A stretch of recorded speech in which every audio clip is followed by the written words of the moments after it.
What is going on, everyone? This is Eric coming at you from just outside of Hartford, Connecticut. And today we're going to look at the Keith Yandle trade, which occurred back on March 5th, 2015. Now, this trade was between the New York Rangers and the Arizona Coyotes. Basically, the Coyotes were in a bit of a rebuild, as they seem to always be. And the New York Rangers were the complete opposite direction. They were looking to make a cup run. So they decided we need a strong defenseman, one who can help contribute on offense. So they called Arizona, and Arizona was willing to deal.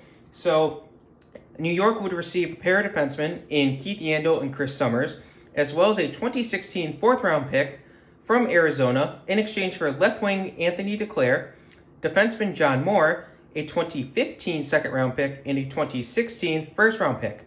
So how did this trade work out for the two sides? We will start by discussing New York.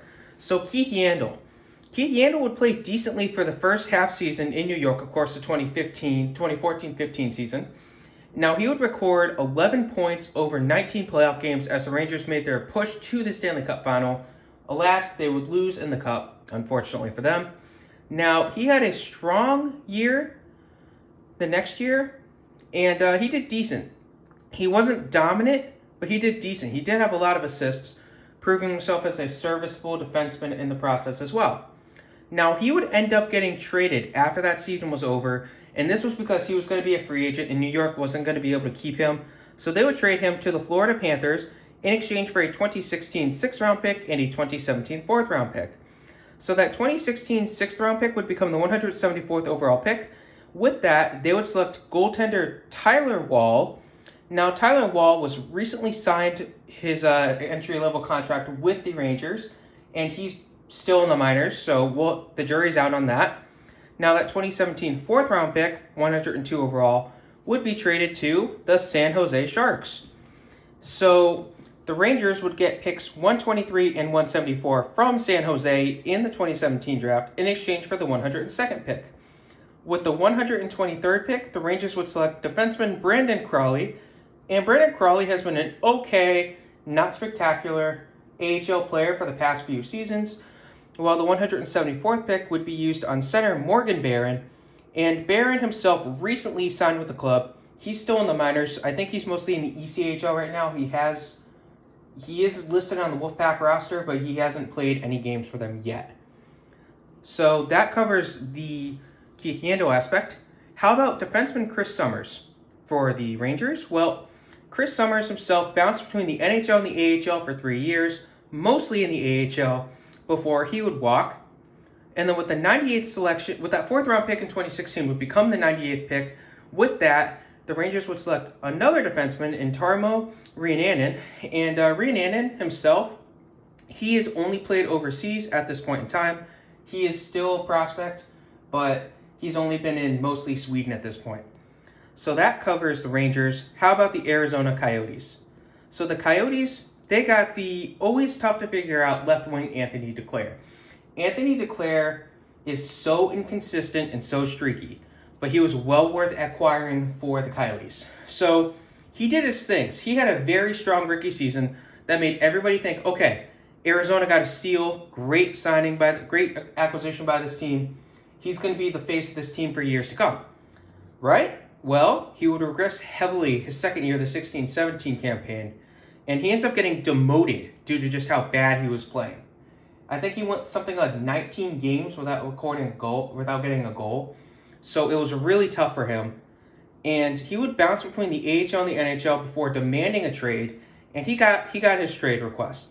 So he ends up getting traded to the Chicago Blackhawks alongside defenseman Adam Clendening, in exchange for left wing Richard Panik and centerman Laurent Dauphin. Richard Panik himself, he ends up being a decent piece, not spectacular, for a year and a half before he would walk via free agency.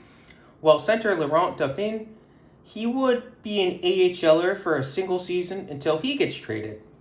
Now he's traded alongside left wing Adam Helekwa to the Nashville Predators in exchange for center Emil Peterson. And Emil Peterson really didn't do much for Arizona. For lack of a better word, he only appeared in 12 games, with not doing much before he left the team, so he didn't work out for Arizona. Yeah. So now we have the original trade here. We'll look at defenseman John Moore for Arizona, and he would record 6 points over 19 games before he would leave the team as a free agent. Not horrible, but not great. Now we have the 2 draft picks. So that 2015 second round pick would become the 60th overall pick, and that pick would be traded to Calgary. So Arizona would acquire the 76th and 83rd picks from Calgary in exchange for the 60th pick. So with the 76th pick, Arizona would select goaltender Adin Hill, and Adin Hill has mostly been in the AHL, but he has looked decent when given the opportunity to play in the NHL. Right now, he is getting more of an opportunity to appear in the NHL. We'll have to see what happens. Hopefully he can produce, otherwise we'll have to see. Now with the 83rd pick, Arizona would select right wing Jens Luke. And Luke himself, he spent the past 2 years in the AHL, but then he has recently returned to Sweden. So it looks like it was a bit of a hopeful pick that didn't work out for Arizona, unfortunately for them. So that last pick that they got in the original Keith Yandle trade would be a 2016 first round pick. This would be the 20th overall pick. It gets traded to Detroit in a little bit of an odd trade.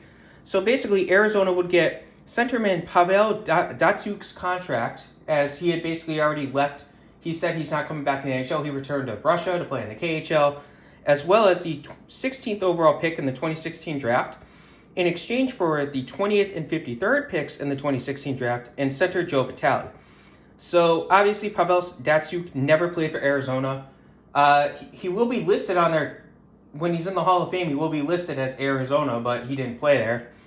Well, the 16th pick was used on defenseman Jacob Chychrun, and Chychrun himself, he has looked good when he plays, but he hasn't really been given the amazing opportunity. He has been I don't want to say above average, but he has been a solid defenseman since debuting for the team. So that's how Arizona and New York did. How did everyone else do? So we will start with the Florida Panthers. And the Panthers were basically, they had gotten Keith Yandle. He was going to be a free agent, so they had the rights to negotiate a contract with him. And he would sign a massive 7-year deal to stay with the team. And he's been a consistent defenseman since being traded. He has not missed a single game for the Florida Panthers. And he continues to provide solid offense from the defensive position. So not a bad player at all for Florida. Now, San Jose got the 102nd pick in the 2017 draft.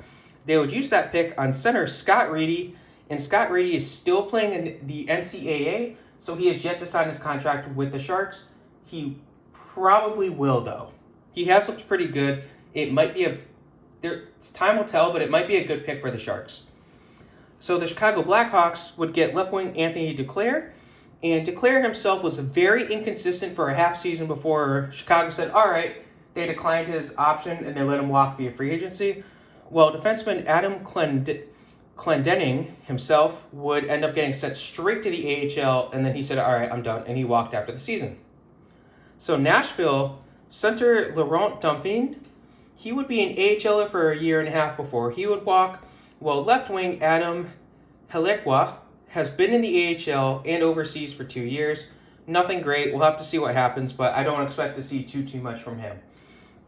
The Calgary Flames would use their 2015 60th overall selection on defenseman Oliver, believe it or not, his last name is pronounced as Shillington. And Oliver Shillington he started as an AHLer, but he did make his way to the NHL relatively recently. And he's been decent in the NHL for the past couple seasons. He hasn't been given the best opportunity there. And he is currently back in the AHL, but he has showed promise in the NHL when given the chance. Lastly, we have Detroit. So one thing that they also got that I didn't write here was cap space, but that's kind of a given. So with the 20th pick in the 2016 draft, they would select defenseman Dennis Cholowski, and Cholowski's been an okay defenseman since debuting in the 2018-19 season. With the 53rd pick, they would select another defenseman in Philip Hronek, and Hronek has again been a good player since debuting. Now, both of these guys, if you look at them, they both have atrocious plus-minus ratios. But you got to remember, these guys are eating time. They're eating minutes on a bad rebuilding team. Detroit's arguably the worst team in the league. So, I mean, you can't expect them to have a good plus-minus. Lastly, they also got centerman Joe Vitale. Now, he would never play a game for Detroit. This was due to a concussion he had suffered in a fight while playing for Arizona. And then he retired after the season had ended. So, yeah, essentially a swap of players that were never going to play again for a few draft picks. So, that is how the Keith Yandle trade went down. I hope you guys enjoyed this video. Have a good rest of your day.